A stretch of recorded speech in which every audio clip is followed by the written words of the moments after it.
I'm gonna go down here into the basement, and I got my dog down here with me, and check out the condition of everything down here. So I haven't done much in the last few months on this Model A.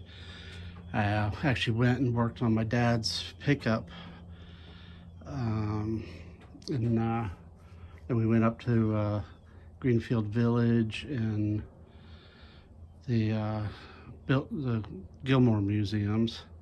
So I haven't really done much at all on this Model A, the 29 Tudor.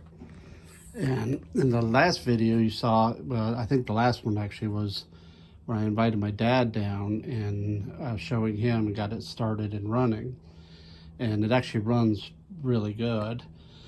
And I totally restored the carburetor and went through it and got it all set. Went through the distributor, and then I rigged up the coil here with just some boards, because about 2 years ago I started on this gas tank, and then I actually got sidetracked on other stuff. I need to clean it out really good and put the gas tank sealer in there. And I think, I've used this Evaporust, and I have this Pour 15 fuel tank sealer, but I haven't gotten around to putting it in there. But that's sort of 2 years ago I was working on that. Then I switched over to doing the carburetors, and I found 2 Zenith type carburetors in my dad's boxes, and then several other carburetors, Marvel Schiebler and Tillotsons. And so kind of got sidetracked on getting carburetors going together. And then pulling the oil pan off, I found out that behind this cover right here is the camshaft gear, and it's made out of fiber, and it was starting to peel apart. As I turned the engine over, chunks of it would transfer off onto the main crank gear, which is actually hardened steel, and the crank over here would tear off little bits and pieces of the camshaft.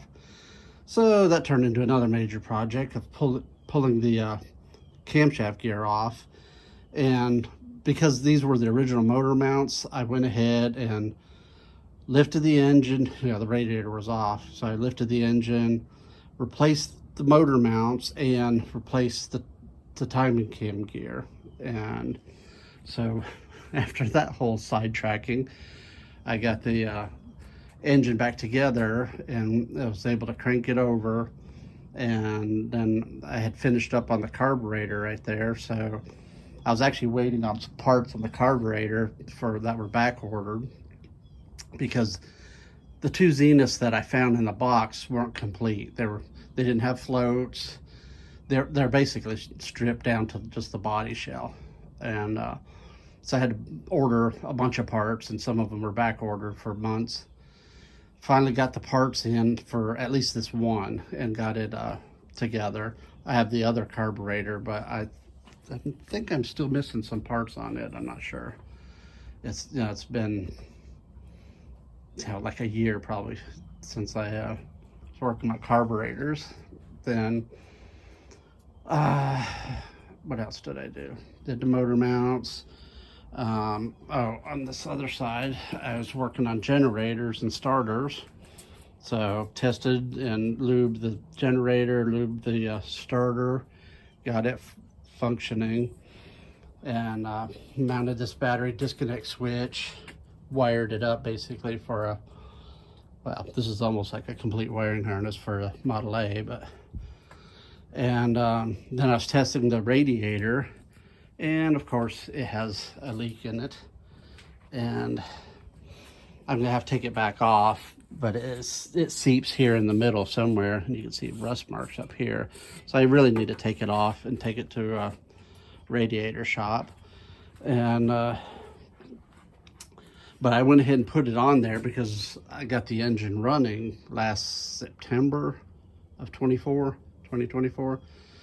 And I could only run it about a minute. I didn't want to run it too long. So I put the radiator on, put these temporary hoses on. I found this one from back in the 80s when I had got this engine running for like a few minutes back then. And when I was what was that? Probably a teenager.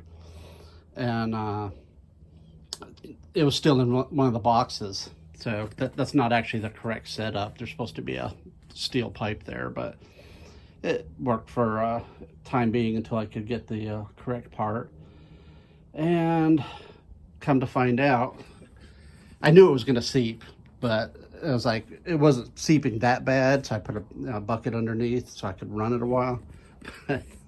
Turns out, if you look right here, it was just pouring out onto the exhaust manifold and down. So head gasket has to come off, and this head gasket is probably the original when they rebuilt the engine in 62, and in 86 I don't remember the head gasket leaking, but like I said, I only drove it around the yard a little bit, so I may have just kept dumping water in the top faster than it would run out. But I remember we only drove it around the yard. You know, we had a field, probably 8-acre field, and just kind of drove it around in the field, so it may have actually been leaking at that point a little bit. But I don't know, I've taken the head off since then, but guess what I get to do now? Take the head off. So what I'm gonna have to do is pull the distributor off, and I may actually pull the manifolds off too, because some of the bolts, they're actually studs and they backed out of the engine block.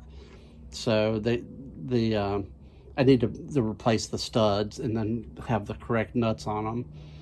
So I need to kind of go back to do that before getting too far forward.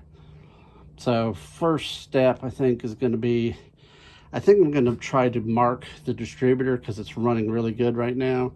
I guess get it on top dead center with the timing mark and mark it exactly where it's at now before pulling the distributor. That way I have at least starting point when I go back together. And replace the head gasket, and then I think I'm going to check the head too when I get it off. In another video, when I was working on my dad's truck, we were having trouble getting it running, and he had taken the head off and replaced the distributor. And I think what that had happened is they had put some kind of form of gasket on the cylinder head gasket, and that the head was actually warped.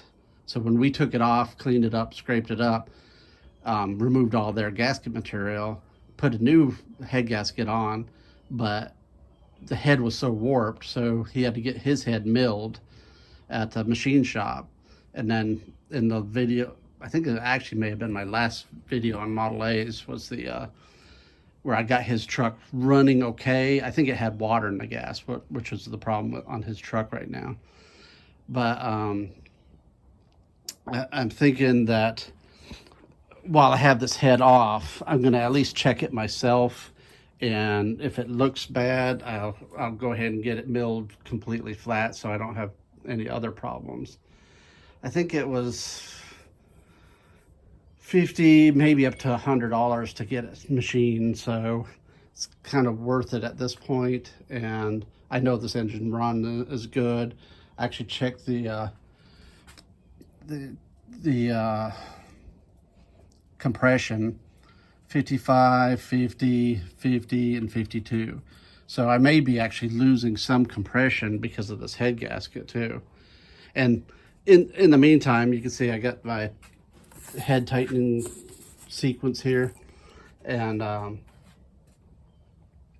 laid out on a piece of cardboard and numbered them how you're supposed to do, and torque it down multiple stages with a torque wrench. And when it started leaking, I went ahead and backed them all off, retorqued the head, several times, bringing it up to spec, and but it still leaks. So it's not just a loose head gasket. And you ready to get to work, girl?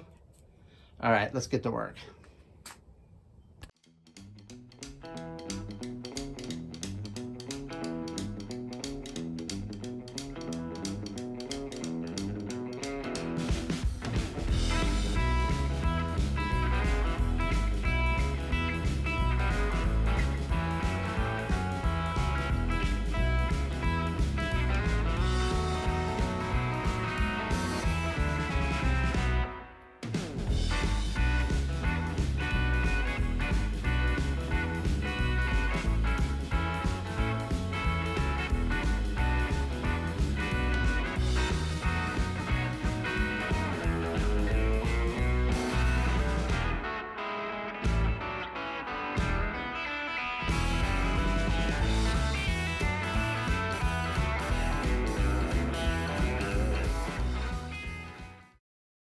Okay, in the time lapse, you could see me taking the spark plugs out, the manifolds off, the carburetor loose, and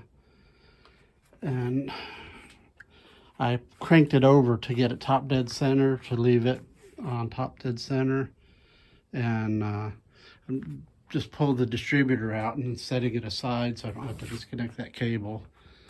You screw in for the ignition right there. And because this cable is not in good shape. And so getting ready to go ahead and loosen the head nuts and pull the head off. So we'll see what it looks like underneath.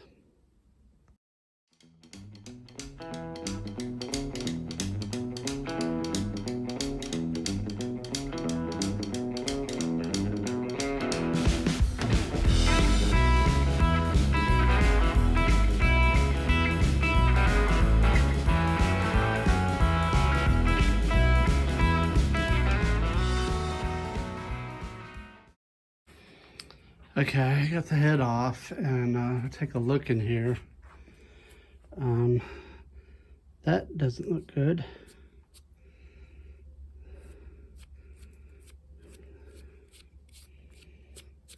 I have to look in the head where that came from. And then right here, we got something down in there. I don't know what that is. Either it was in the block or in the radiator. But where it was leaking bad, you can see right there. Let's go at this angle. You can see right there. It's been chewed up. And it may have been from years ago when I was trying to get the head off and prying in there with a screwdriver. But that's probably the problem right there. Yeah, I could see where it's dented. And oh, here's some more garbage. Yeah, it's pretty sooty. I guess the carburetor needs more adjusting. It's kind of carboned up. And see over here.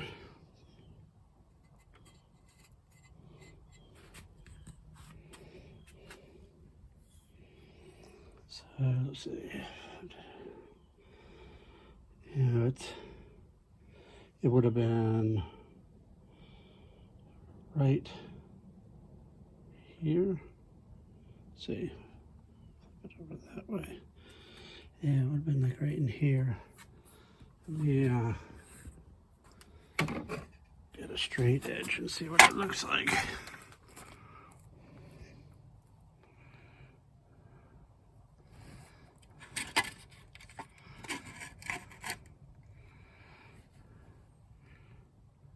Not bad.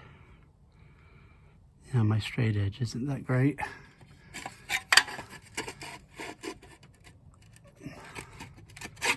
It's got some junk on there too. So, it actually looks pretty good across here.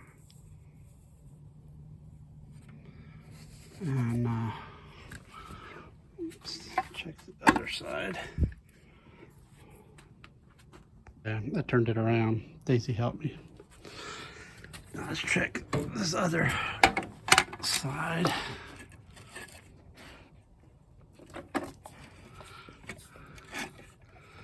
Yeah, there's a little bit of crud on there, so it's hard to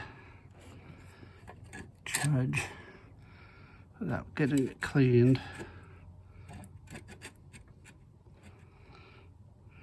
I don't know. I think it's actually pretty good. I think it was just the head gasket. So that's basically how you check the head for warpage. On my dad's truck, we did a straight edge, and you could actually see the warp in it. It probably had 30 thousandths, 40 thousandths. I'm not sure. I got it on video, and but it was noticeable warp, and he had to get it milled. So I think what I'll do is clean it up, clean that up, and I think I have a spare head gasket somewhere. I'll have to dig that out too. So let's get to work. Okay, I got the head gasket off, and you can see where it's coming unlaminated, where it's got the copper gasket and this cork type stuff in between. You can see, like right here, it's coming apart. And I think it was this corner right here that was leaking really bad. And you can see it's kind of, this was how it was. It wasn't like I didn't mangle it getting it off. So, and then right there, boy, you can really see it right there. So I think it's about time for a new head gasket. So I guess what I need to do now is clean up this surface, and yeah, if the radiator would have held better, I should have ran some vinegar. Maybe once I get it back together, I'll run some vinegar through to clean up these passages and clean out and kind of pressure flush it also. So let me get this scrubbing the cylinder head.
Okay, I got the engine block cleaned up pretty good, and I found something that was interesting. Right, let's see if I can get it on the camera. there is like 0.60 thousandths, and on the pistons themselves, I found, I get it, that was better over here, 80, and on this one over here is a little easier to read, 80. So that, I guess these are, it's been bored out to 80 thousandths, and I'm not sure if that's which direction that goes. Is that 090 or 060? They don't really have a I don't see like a dot in front of either one, so like 60 thousandths. I'm thinking maybe they decked it and milled off 60 thousandths off the deck and bored it out 80 thousandths and put oversized pistons in it. I have to get the calculator out and figure out. I think these are 205 cubic inch. See if it bumps it up to 206 or something like that. But now I got to clean it up, get all these little metal flakes and stuff off of it and clean it up really good. And I got to dig out and see if I can find that cylinder head gasket. I think I have it somewhere, but see how organized it is. It's like stacks of boxes everywhere, and maybe somewhere up here I'll have a cylinder head gasket. I got more parts over there too, so I'll go dig it out. All right, I'll be back. It located the head gasket, and this one's a best gasket 509, and looks like it's in pretty good shape. I think it's brand new. And I also located my manifold studs and nuts, which are brass, so on the exhaust they don't rust and corrode. And on the manifold studs, see that one end is fine and the other end is coarse, so that when you install them, see, two of mine were stuck where it sort of looks like a bolt came out, but it's actually a stud that's been corroded or maybe welded. But you can see right there the original threads, and it's just was so corroded I was never able to get it to come off. But you know, the two center ones, but you can see the going into the engine block, it's coarse thread, and then for the nuts they're fine thread. So I'm going to try to back these out and replace all four of them, and especially put the two new ones in, and then we'll get started putting it back together again. Okay, normally you could put a second nut on there and it'll tighten against the first one. This one just continues to turn, so I went with the alternate method of putting the vice grips on there, and this one's coming out pretty easily. So, and these other two, the threads are clean because it's screwed in like a bolt because of the nut seized on there. So let's see if I can get it off with the vice grips over here too. Yeah, with two hands I was able to get it. So now it'll come off out of there.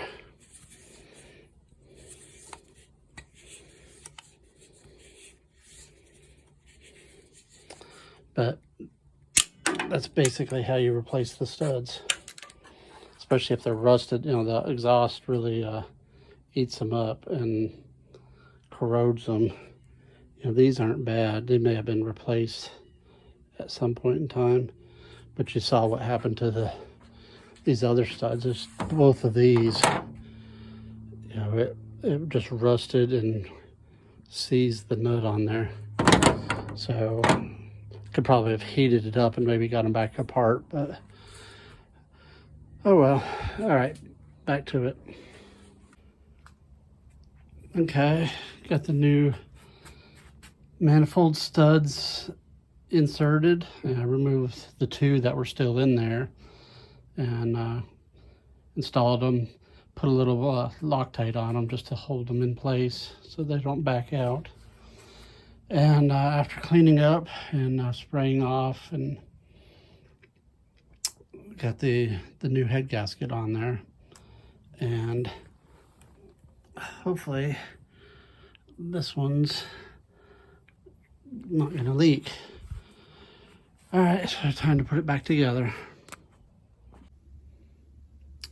The next step is going to be, I already put the head gasket on there, and I'm gonna torque it down. You know, I think I showed in the previous video, I wrote little quick notes here on torque tightening sequence, and you know, we go to 35, 45, and then 55, torquing it down. And I'm going to use some anti-seize on the nuts just to make it easier to come off next time. And we'll just get started on it and putting it back together. Also got to put the manifolds back on, and those were new gaskets, so I'm just going to reuse those gaskets that I just installed like 6 months ago. So we'll get started.